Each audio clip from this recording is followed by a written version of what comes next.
Kitex catastrophe in Kerala. Kitex is a 26-year-old industrial major in Kerala. The apparel factory in Kizhakkambalam in Ernakulam district employs more than 10,000 people. Run by Sabu Jacob, Kitex is the second largest kids apparel manufacturer in the world.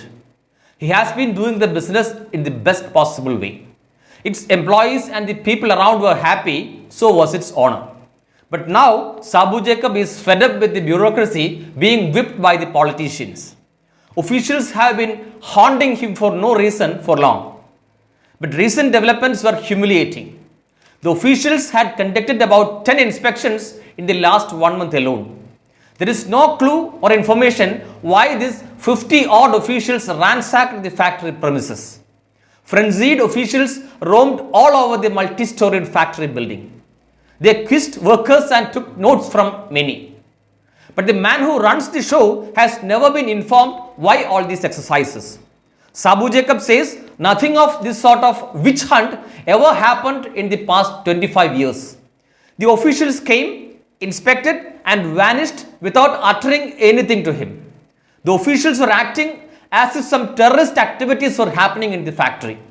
And surprisingly, Sabu Jacob did not receive any show cause notice or any letter informing him of any wrong. But indeed, he did something wrong that's not inside the factory. Kitex owner Sabu Jacob is the sponsor of the 2020 party that rules Kizhakkambalam Panchayat. The party contested in a few constituencies in the last legislative assembly elections.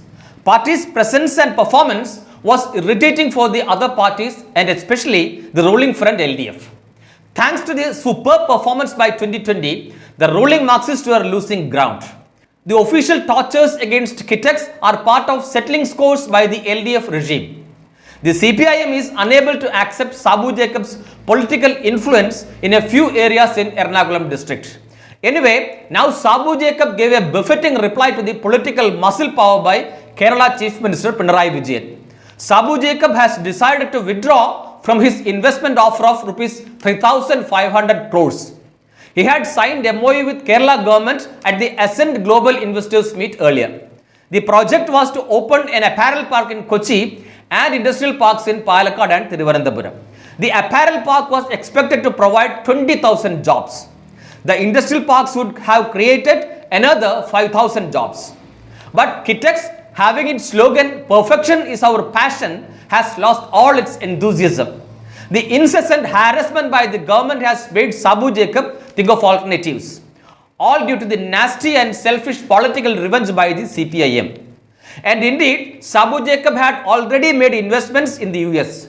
Now, he is getting invitations from many other states in the US for investing. Sabu Jacob was amazed over the reception he got in the US. But back in his hometown, he is treated like an illegitimate industrialist. He says such mistreatment by the Kerala government leads to suicides by businessmen. However, Sabu Jacob says he won't commit suicide but would think alternative measures. Was he hinting on ejecting out from the state? Probably he might follow the footsteps of V-Guard, Muthoot, etc. This is happening in a state that projects as an emerging investment destination. But if this is the experience of an industrial major like Kitex, how dare anyone invest in Kerala? Neighboring states of Kerala welcome investors with red carpet. They also offer tax holidays, concessions and even part payment of wages to attract investors. But investors are treated as traitors in Kerala. The ruling left treat businessmen as exploiters, capitalists and criminals. Sabu Jacob is fed up. So also are many other industrialists. What a shame on Kerala. Please subscribe the channel. Also, click the bell button to get the latest updates.